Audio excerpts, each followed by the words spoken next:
We live in a fast-paced and hectic world where it's easy to feel overwhelmed, stressed, and out of control. How do you manage all the competing pressures without losing sense of yourself? How do you stay focused enough to not only plot a path, but follow it? Welcome to Master Your Life, a show that offers inspiration, insight, and intelligence, as well as success stories from many walks of life that can show you how you can control your own destiny. Our knowledgeable and entertaining host and her guests give practical advice that you can use every day in the quest to master your life. Now, here's your host, Leaha Mattinson. Hi, everyone, and welcome to today's episode of Master Your Life. I'm host Leaha Mattinson, and I want to say, first of all, thank you to each and every one of you for tuning into our show today. You know, you beautiful and wonderful 360-some thousand people that are tuning into the podcast. I really do appreciate the time and energy that you dedicate to learning things to help you live a better, more masterful life. And also for all of you who have taken the time to share these episodes with your family, your friends, your loved ones, so that they can too feel a little bit of an elevation in their life, because that's the goal with each and every episode. So again, give yourselves a pat on the back, literally. Just give yourselves a pat on the back. Say thanks self for tuning in and listening to all this good stuff. I'm bringing back a returning guest today. So for those of you who have not caught our prior episode, this is Jason Christoff with me today. And Jason is a brainwashing expert, a mind control expert.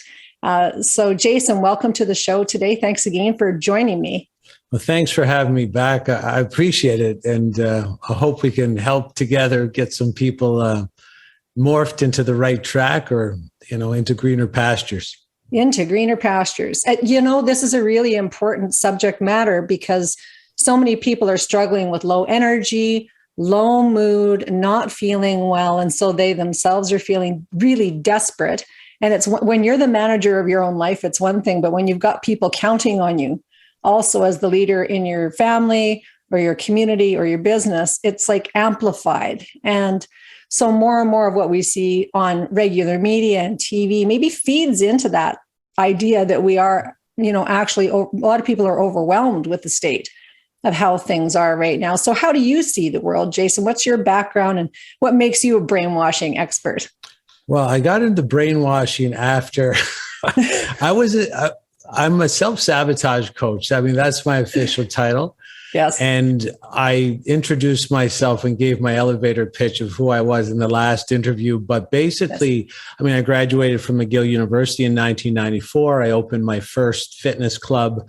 I went on to open quite a few more after that, but I was successful early on in business at a very young age. And that comes with some issues because I had some of these mind viruses that I did not know I was carrying. I'd picked them up from various cultural repetitions of what I was supposed to do if I became successful.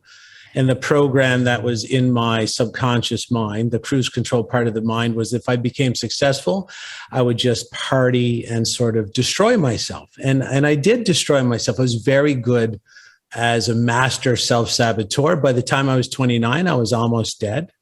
Yeah. And I reached out to a lady that worked at the Chek Institute in California. That's run by Paul Chek, Chek, and they're holistic health experts. She came to me, I was in real bad shape. Really sort of on my deathbed at only 29 years old. And they're trained to come in and handle everybody with kid gloves. And she did exactly that to me. And she came in knowing I had these mind viruses. Yes, I was sick. I had digestive problems. One of my left leg wasn't working properly, but she knew those are just symptoms. Mm-hmm. The primary foundation of why I was sick was these ideas that were normalized in my mind about what health is or what life is. And so she started to fix my physical ailments while also working on my mental issues, these programs, these mind viruses that were running. They were running in my subconscious, which is the cruise control, the autonomic nervous system. They're just going to be repeated over and over and over again, no matter what disastrous results I got. And then I became very healthy under their tutelage in a very short amount of time. I went to California, studied with the Czech Institute, came back and tried to get other people in shape, or healthy, or better lifestyle, trying to use their principles. But then I found people I told you were terrified. They're terrified to be healthy. And then I started to investigate brainwashing and mind control and psychological manipulation. And instead of taking my clients' money and feeling guilty that I was taking their money and they weren't getting results, I started to literally apply mind control techniques to them as the only thing that ever worked. Yeah. So I backed out, became self-sabotage coach, and I literally mind control my clients to become comfortable with being better versions of themselves. Yeah, I really love this approach, Jason. And I want to encourage everyone who is listening to this podcast, if you want to watch us, to come over to the masteryourlife.ca website so you can see the video version. And again, because it's important to see, I think, for people, if they can, if you walk your talk. So how do you look? How healthy are you? How vibrant are you? How healed really are you? When you are just this disembodied voice over a podcast, I think sometimes there can be a disconnect, right? So again, I just want to invite people over. One of the things that you've mentioned that was key for me in this brainwashing thing is about 20 years ago, I lost 100 pounds and I've kept it off. But I realized at that time that there was lots of things that were keeping me stuck in the psychology of the whole, just the culture around what to eat. So it was high fat, no fat, low fat, no sugar, do these incredibly grueling workouts, no pain, no gain and all. And so if you weren't able to do that, then you'd sat back and ate your bonbons and did whatever. And so it was very, encouraging to hear that you actually have this formula kind of figured out about the brainwashing piece, because lots of people try really hard and they go, why can't I get this? Why can't I figure out this thing? And then you feel worse about yourself because you really haven't got it figured out. And so you think it's something that's a fundamental problem with you. That's very important to bring up, because when you get down to the nuts and bolts of it, and although it sounds like a sales pitch, because you hear this sales pitch quite a bit, that there's nothing wrong with you, there is nothing wrong with the people that are struggling. If you grow up in this society and you know how mind control works and subconscious programming, you're going to want to be in shape. You're going to do some things that supposedly get you in shape. But this part of the brain wants to fit in. Mm-hmm. It wants to be like the herd. It's actually designed to analyze. The subconscious mind is designed to analyze what the herd is doing based on the repetitive content found in your environment. Mm-hmm. So basically, the media will drown people with a lot of different repetitive themes. One of them is stay healthy, stay in shape. But there's also different ways to fit into the tribe, like drinking alcohol, being a wine connoisseur. Coffee is a very big repetitive theme in film. And these themes, this repetitive content, does not have to be verbalized. Mm-hmm. This part of the brain, the subconscious, which controls our behavior, 93 to 97% of our behavior is manufactured by the subconscious outside our conscious awareness. And it is based on the repetitive content of what we bring in through the eyes and the ears. I explained this in the previous interview. And some of the most repetitive themes are the coffee and sort of a hedonistic lifestyle, where everything's about self-gratification and pleasuring yourself and, having fun. And you will act those out, even if it's detrimental to your weight or to your health, because this is the way this part of the brain is designed. So it isn't anybody's fault. There's no malfunction inside the human or anybody that's listening. If you expose yourself to the radio in the morning, driving to work, or watch movies when you get home, or watch TV shows, you'd be very surprised the content that's riddled throughout it, and you will react to it. And you are going to have a hard time being healthy and feeling energized. You're going to feel very fatigued taking in any of these substances that have been normalized. I mean, they're so normal Today, the wine, the alcohol, the caffeine, the junk food is so normalized and people are actually very surprised when these unhealthy substances make the body unhealthy. But this is how it operates. Yeah. I thought I was eating healthy is what I hear lots of people saying. One of the things that also maybe you could comment on, Jason, is lyrics of things. Like the lyrics of music, the lyrics of it's like this part of the brain is very sensitive to the repetitive content, and songs are repetitive in their chorus lines by design. And this part of the brain is being proven to write down the most repetitive words or themes. It could be a theme, and it could be a depressing song with a depressing chorus line, and it could be 13 or 14 depressing repetitions of that chorus line. And this part of the brain is being proven to take that in and conclude that you live in a depressing tribe.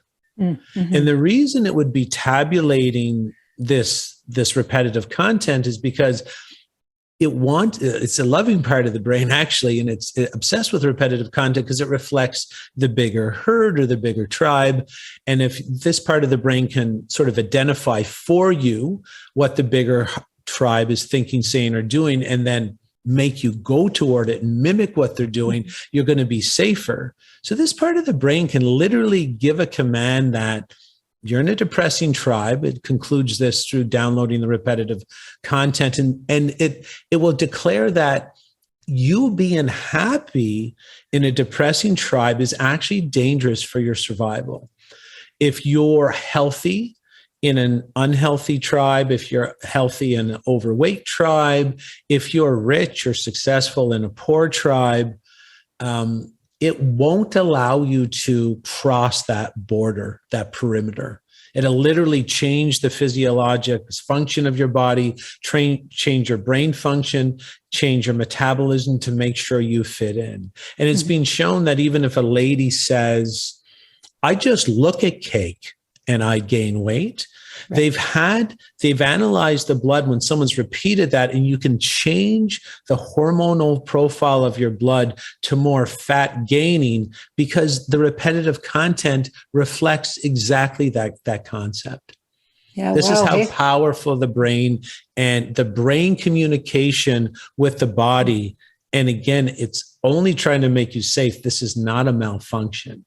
Mm-hmm, mm-hmm. Yeah. So it's very complex because if you're trying to get well and you're hanging out with people who are not well, you love them, but they're going to subvert just by your connection to them, your ability to actually overcome that.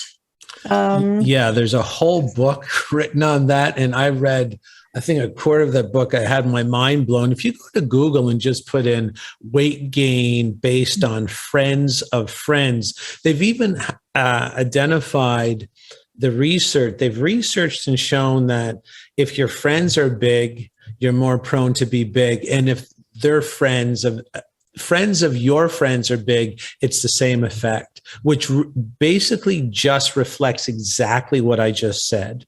Right. There's a part of the brain that's always trying to make you fit in. And it's been shown that if you're in a big tribe, it can change your metabolism to make you gain more weight from the same amount of food, to hold more water from the water you drink so you don't urinate it out. And that will make you bigger. And the body's trying to make you bigger to fit into the average weight of your tribe. Wow, let that sink in. Oh, this part of the brain is wild. Even if the people might not believe this, they can even go to Google and put in something called phantom pregnancy, where the woman is only repeating that she's pregnant in her head. Because this part of the brain doesn't know the difference between real life, screen time, and imagined thought. Right. And it responds to repetitive content, as I said. So the lady says, I'm pregnant, I'm pregnant, I'm pregnant. And the body has been shown, they found women, they're not pregnant. They believe they're pregnant.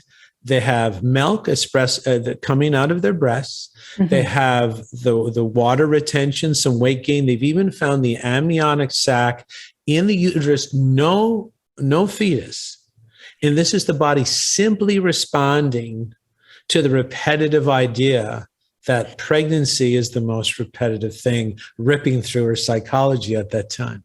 Right. So take a moment, guys, and actually just write down what you think is maybe the predominant messages ripping through your own psychology or for the last 5 years. Sometimes this is easier to see in other people, Jason. Like you can look at your friends and go, oh, it's like, I think I know what's been playing through your mind because this is the results that you're getting in your health and in your life. And it's a little harder sometimes. Is it a little harder to be objective about ourselves? Oh, definitely. The human psyche is always designed to protect self at all costs. Right. But I mean, health is one thing. Wealth is where this really gets very sticky. You can move people off the wealth, the health, the unhealthy path a little bit easier. When it comes to wealth, the amount of anti-wealth or anti-abundance or anti-successful patterns or images or ideas in our media is so much more frequent than the anti-health. So when you think people have a hard time with their health, wealth-based self-sabotage is the number one form of self-sabotage in the world. And they're kind of connected because if you want to be healthy, you'll need extra time to have a nap. You'll need some organic food. You'll just need, money isn't good for anything except buying some extra time in a day. So instead of working 8 hours a day, maybe you work 7 or 6. You're going to need that extra time to invest in your health. So they're sort of connected. Right. Intimately connected. But so can you speak to some of those wealth? I'll give you a good example of one. There was this football player named Michael Vick, and he played for the Atlanta Falcons in the National Football League, the NFL in the US. And he was from a very, very poor neighborhood. But he literally was maybe the strongest and most physically capable specimen ever to play professional sports anywhere in the world. He actually set the record for the 40-yard in football training. They test how fast all the players, even the big ones, how fast they can run the 40 yards. And it's usually a running back or a receiver that can set the record for that year. He's a quarterback. No quarterback has ever set the record. He set the record. Wow. And he was a quarterback. And he was very well built, very strong, and a very good quarterback. And he just ripped up the league when he was first drafted. And he liked the struggle. And you could tell he liked to struggle later because struggling was what he's used to. So what we need to focus on here is the repetitive themes in his life. Struggle and poverty. He likes being the underdog. And he played, when you go to the NFL, you play for 3 years at sort of minimum wage, or not minimum wage, but sort of minimum wage if you're great. And as soon as the 3 years was over, they signed him to the biggest contract in NFL history. So he's sitting in his house and all his dreams have come true. The subconscious will compare how you're living to what you're used to. So the repetitive content of The Amazing Life was very infrequent. He just came across that. The most repetitive construct or content was underdog, struggle. Right. He quickly picked up the phone, the phone was not picked up by his hand. It was picked up by his subconscious, looking to find safety. This part of the brain is obsessed with safety, and the familiar is safety. And if it's not safe, it still ranks as safe. That's the thing. The repetitiveness is what this part of the brain longs for. It searches what it's used to. He is not used to being rich. He's used to struggling. He picked up the phone, phoned his old friends from his old neighborhood. Not only was this a poor neighborhood, I believe in the upper northern United States, it was I think it was Baltimore, if I remember, but he was in the worst of the worst neighborhoods. Phoned his friends. Rule number 1, never go back to the old neighborhood if you're a sports star. phoned his friends. They arrived. It wasn't soon after that he started a dog fighting ring with his new contract money. He got caught for organizing the dog fighting ring, which was like literally from Florida to New York, up the eastern coast of the United States. And he went to jail. And when they're in jail, they're like, this might sound odd. They're like, this is what I'm used to. I feel better here. Right. Okay. So this is the wealth-based self-sabotage that I'm talking about. And then when he got out, they signed him again. He was great for the 2 years where he got minimum wage. He blew it out. Like, he completely dominated for the 2 years, signed a big contract, and completely imploded again because he was no longer the underdog and he was no longer struggling and his career was over. This is what wealth sabotage looks like. And we can pick them up from media because they're so, what's called insidious programming is programming that only people like me can pick up in the conscious mind. And in most people, only the subconscious will pick it up. Take the movie Titanic. Okay. Money is bad and has to be got rid of is the primary underpinning of that movie. And this is why it's shown to the public, keep everybody struggling. But Leonardo DiCaprio got onto the Titanic. Jack Dawson was the character's name, right, in Titanic. Well, he didn't have to even buy the ticket, right? How did he get on? He won the ticket in a lotto game. He had no need for that dirty money. Right. Then there's Rose, who's marrying a rich man. And like all rich men in all movies, he's a jerk. And she doesn't want to be with him. And then the mother, who's sold her soul, and this is how she's portrayed, wants Rose to marry the rich guy so that she can take care of the family. And then Rose doesn't like it. She's in the first class cabin, and they portray everybody in the first class dinner cabin in the Titanic as stuffy, stuck up, shallow, soulless people. And this isn't true whatsoever.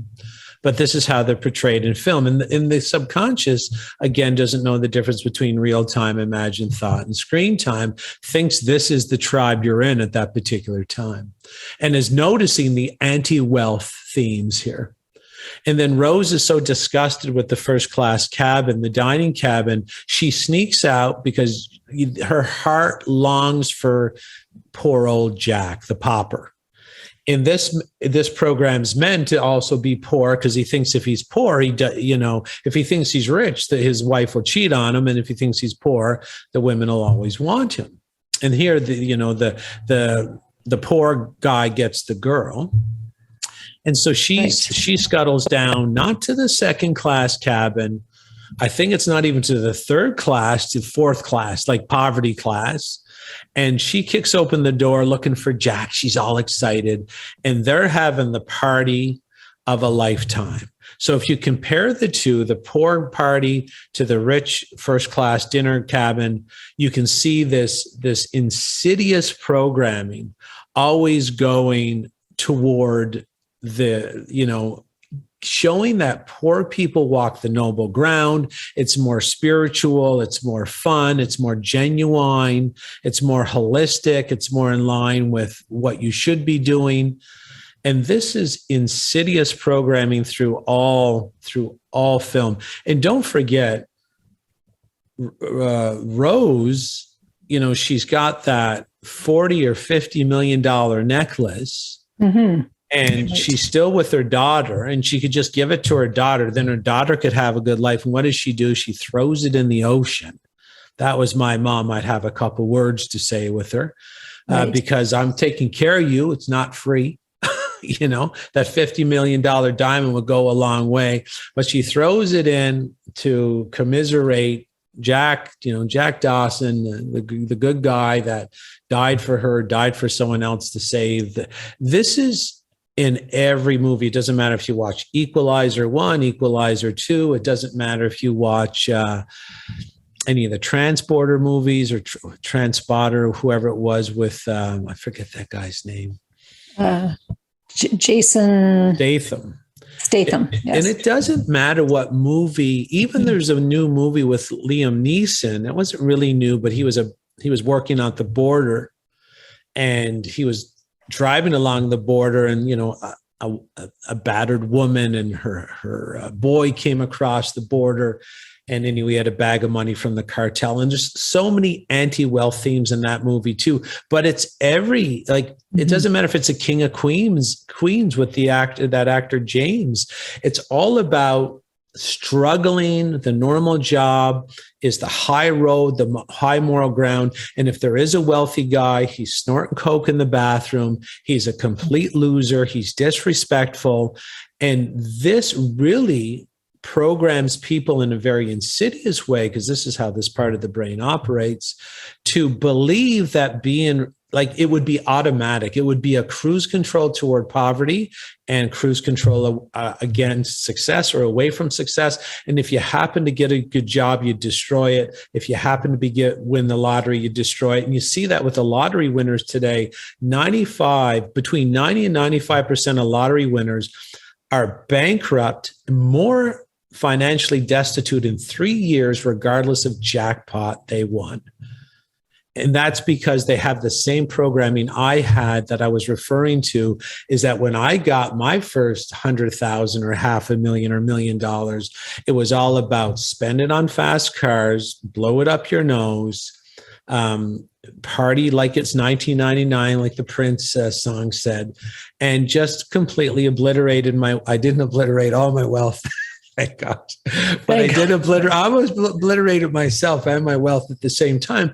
But It's these insidious programs, like even in school, there will be a resume day, a job fair, but there's no business plan day. There's no business fair.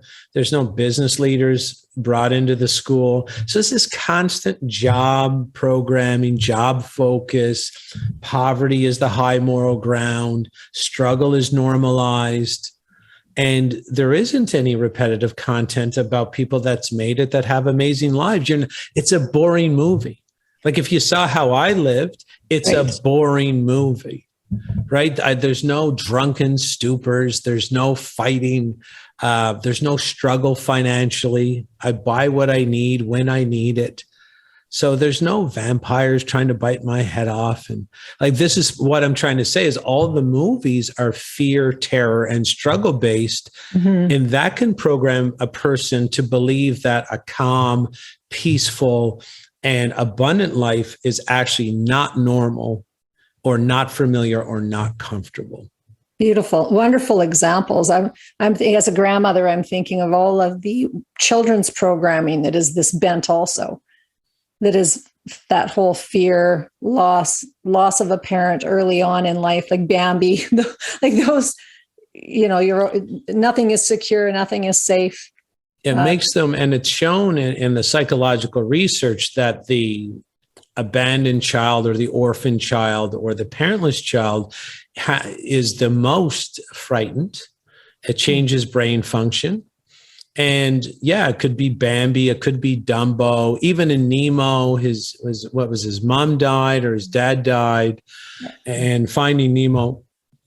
And you'll see most Disney films revolve around an orphan child, a single parent, or just non-existent parents whatsoever. And all these things have an effect of normalization, where if that child grows up with so many single parent movies or absent parent movies, that when they decide to couple or marry, they'll feel uncomfortable. They're very prone to self-sabotage their marriage, not because the marriage is bad, but simply because it's unfamiliar to them. Like the Michael Vick, he has to destroy it. His subconscious leads him to destroy it to get back to what's safe for him. Right. So how do we get control of this brain of ours that is just, and I want to say it's not scrambled because it's so rote, right? It's like doing the same thing moment to moment, day in, day out, over and over again, so we go to bed at night. Why is it at night that we actually can wake up and be thinking, oh, like I'm so tired of this? Like, is there something happens at nighttime that actually we have moments where we go, oh, and then when we wake up, we sort of forget like what's going on there? Yeah, because you're alone and not engaged. So it's called distraction. So during the day, you're distracted. Right. So other things are on your mind. So in the game of sort of making for good citizens, it's important not to give them too much time and space. And that's a hockey analogy as well. There's always the star player on the other hockey team, and there's always a checker that makes sure they don't give him too much time and space, like be on them right away if he gets the puck. You're Canadian, you know that. I sure do. So it's important in the realm of ruling citizens or producing good citizens for rule. You want to keep their minds busy, because alone time allows the subconscious to talk. And the quiet whispers will be, hey, I think you're a bit more tired than you think. I think you're a bit more fatigued than you think. I think you're a bit more unsatisfied than you think. And so at night, when the TV goes off and all the distractions fall away and the boss isn't sort of directing you what to do with your energy, you get to meet yourself. You get to, meet the shadow. Mm-hmm. Mm-hmm. Yeah. And so do a lot of people take sleeping pills so they don't have to meet the shadow? Yes. A lot of only because they're trying to get back to something that's familiar. It's like they need the distraction. They need the mind shut off. So whether it's coffee is very effective at shutting the mind off. Alcohol is really good as well. They are the top 1-2 imprints in all Hollywood films. So your subconscious would be getting quite a few imprints of those on the repetitive download.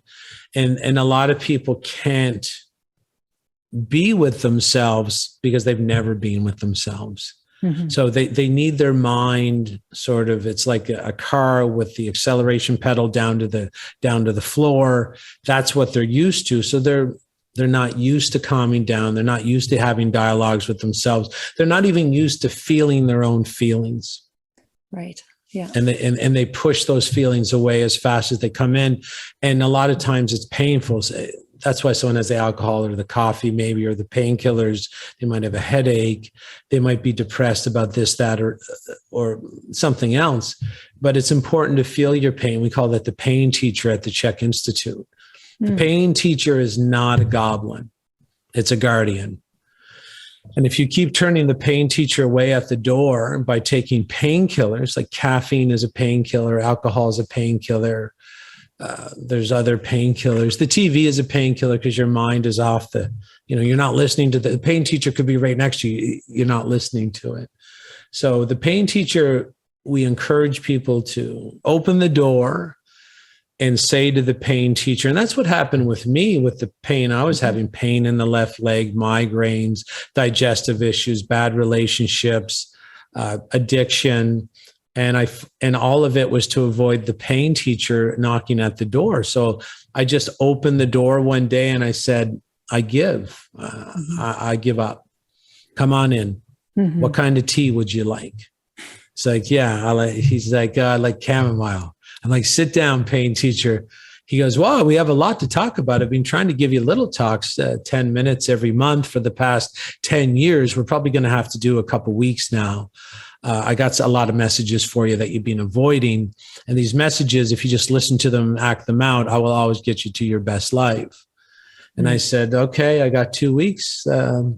Hit me with what you got.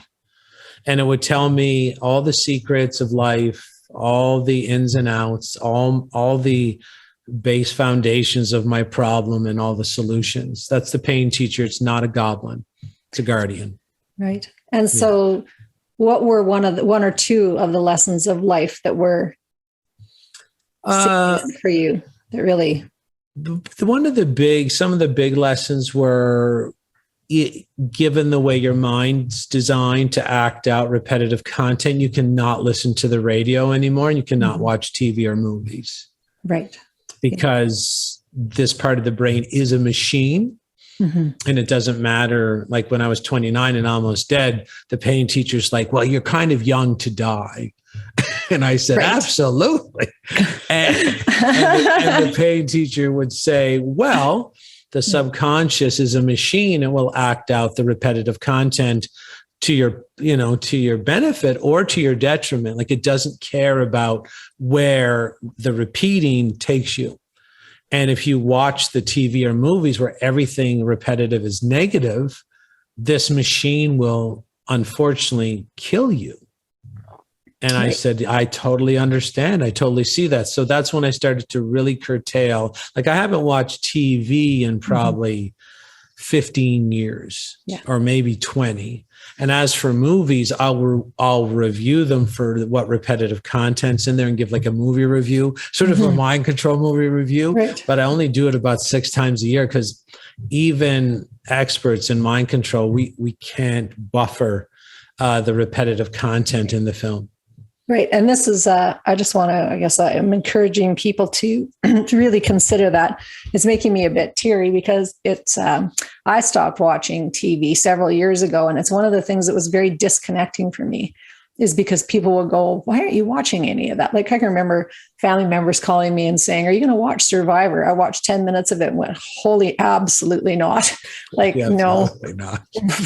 That's a big no. But then there's nothing to talk, like other people go, we were having dinner last night. And it's like everyone's talking about what they're watching on Netflix. And I'm like, I don't watch anything.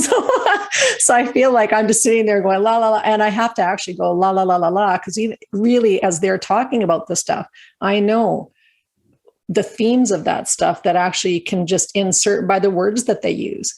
Yeah, in that, and I think we went over an example last time. If they want to go back, did we go over the words having the effect? So yeah, the words are very powerful. If people would like to go back, I give a very concrete video that the people can look up, showing that the words have power. Yes. And for change in behavior, can change behavior very, very quickly.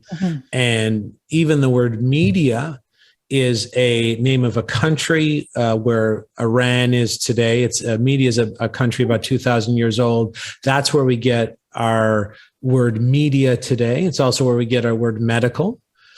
And mediation, and even Mediterranean, is from this country called Media, and you can look that up, even on Google.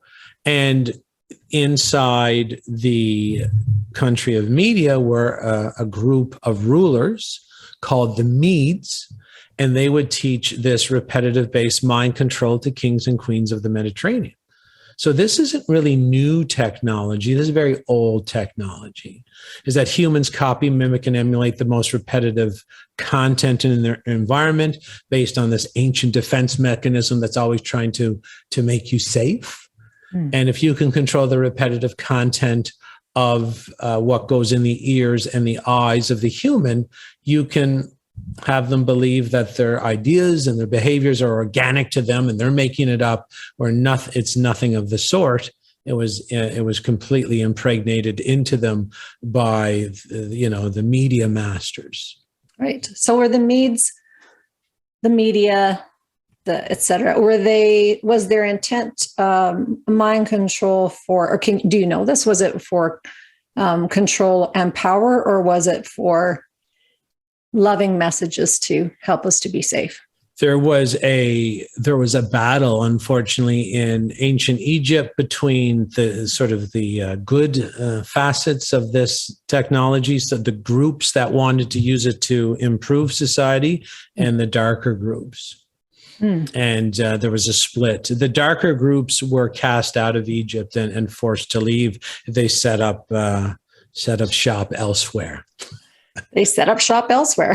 Yes, they set up shop elsewhere. In your living room. Well, basically, the inner circle said, because the original controlling center of the repetitive content was the town square. This is how old it was. So even raising the town square, I'm not too sure if you're aware that height difference is a huge mind control modality. Because it's a domination thing. So all the town squares were raised so that the leaders were above them. If the human head tilts back, and it will be sensed neurologically that you are looking up at someone taller and more powerful than you, it will invoke like sort of an obedience or compliance-based mind control. So all of these technologies were embedded in the town square. A blinding of the eyesight or interference with the eyesight is also a mind control modality, like a bright light. So they would always build the squares parallel to the setting or rising sun and have their ceremonies or rituals like the harvest time, et cetera, and they would only whenever the date was, they would make sure that the sun was blinding the onlookers. It's also, so this is basically your TV. If you go to the inner sanctum of this group, your TV is actually designed to be the town square hanging on your wall. Right. And what does the theater actually parallel to that? Absolutely. And the way things are filmed, you'll see the actors are always a little bit higher, even if you're in the cinema. And a lot of the introductions inside the cinema, and I won't even get into that, but I'll tell you that they don't care what movie you go to at the cinema, whether it's, you're going to have The Rock in one theater and, Brad Pitt in another theater, Denzel Washington in another. I'm showing my age there. But the fact is they riddle the same themes. It doesn't even matter if it's a space movie, the same themes are there. Like even one of the primary themes today is sort of anti-male, males are slovenly. If you go to the last, I think it was Avengers or Thor movie, there was a fat Thor. He was overweight. He had given up. He's drinking.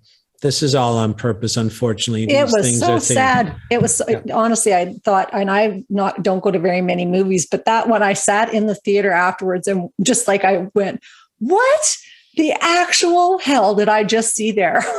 That is not right. Right. And that's your conscious mind talking. The subconscious would just get so many males are bad, or males are slovenly, or males are worthless, or even The Simpsons, Homer Simpson's overweight, Bart has a belly, but Maggie is thin, Marge is thin, and the baby's thin. If you go to the Family Guy, Peter Griffin is overweight, the son is overweight, and Stewie, which is the baby, he's a psychopath. He's always trying to kill his mother.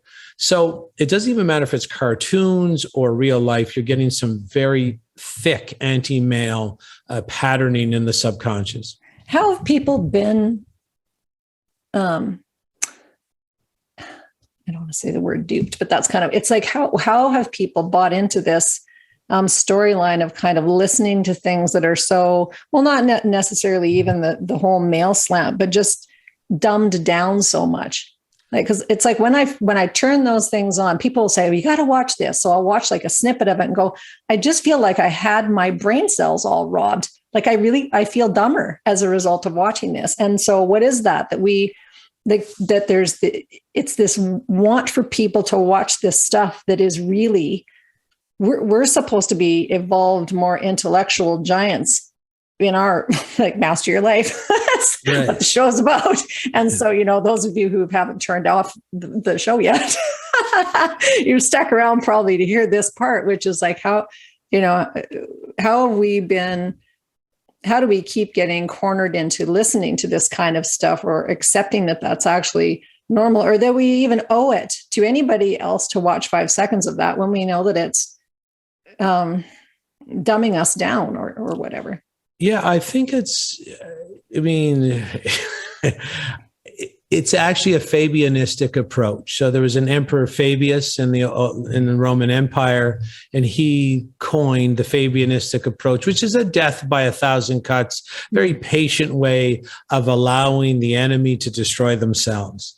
So this is being normalized over time. We've had this gradual shift, this inch by inch approach, where our media has become very slowly but consistently more dark, more insidious, more negative, more filled with fear, terror, and panic. And we can become addicted to it simply because of how this part of the brain works. We only want more and more and more of what's being normalized.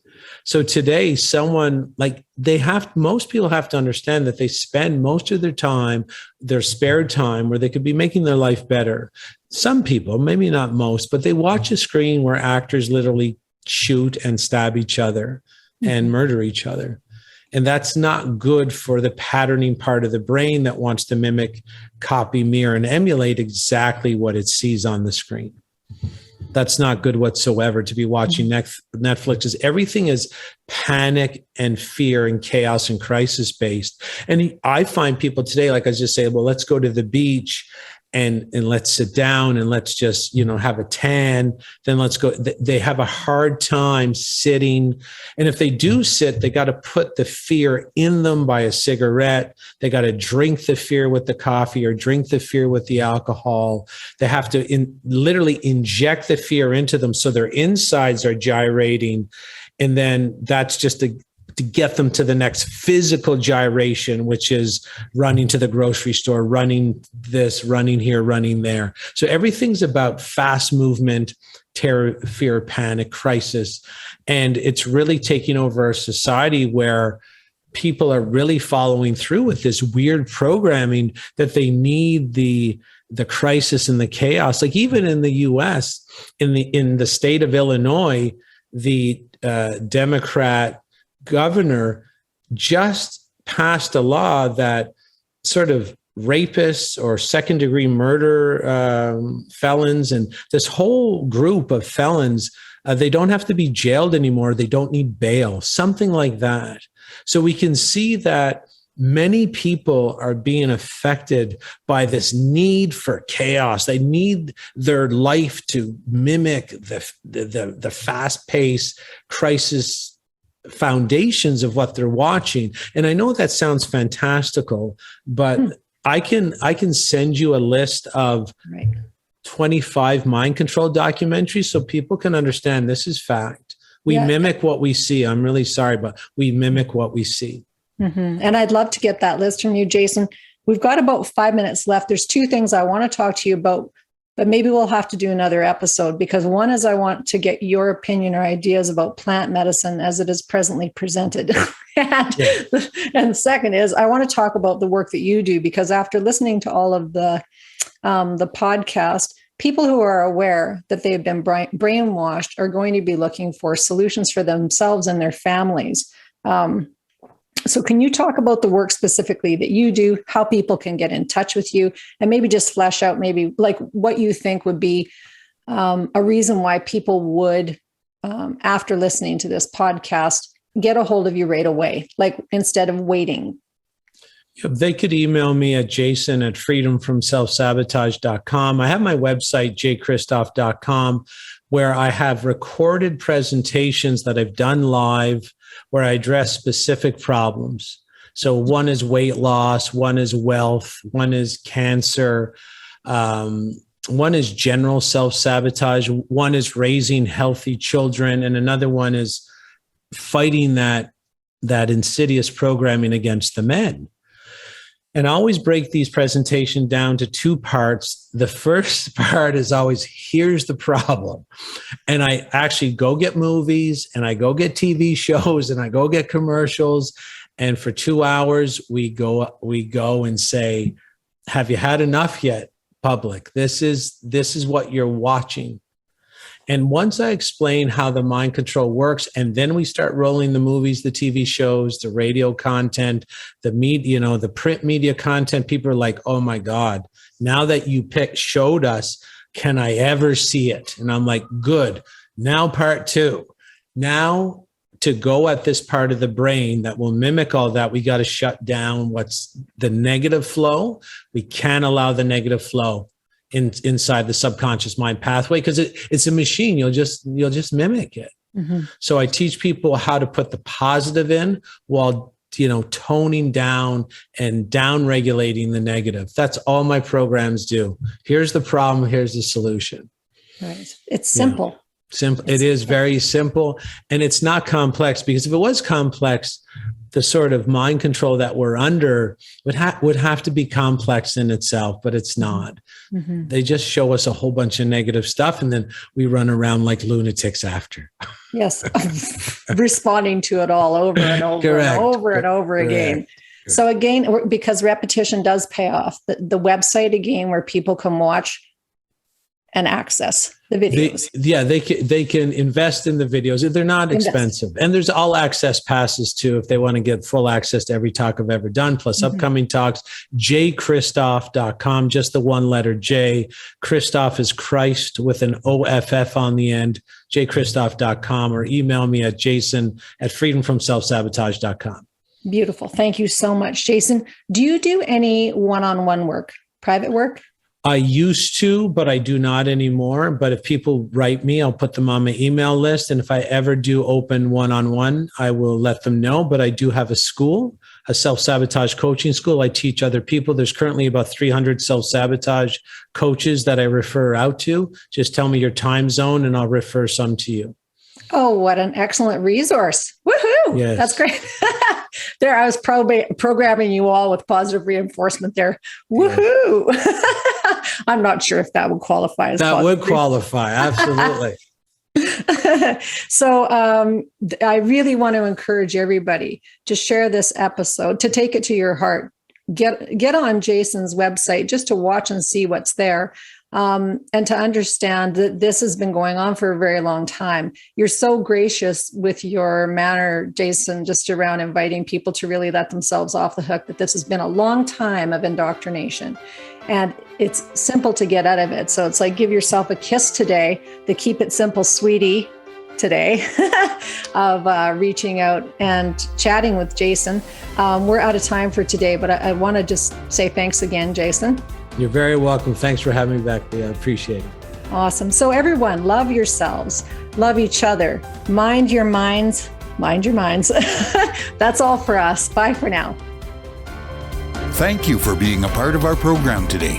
Master Your Life is a presentation of Leaha Mattinson Enterprises, Inc. Join us next time on Master Your Life, helping you to discover the very best of you.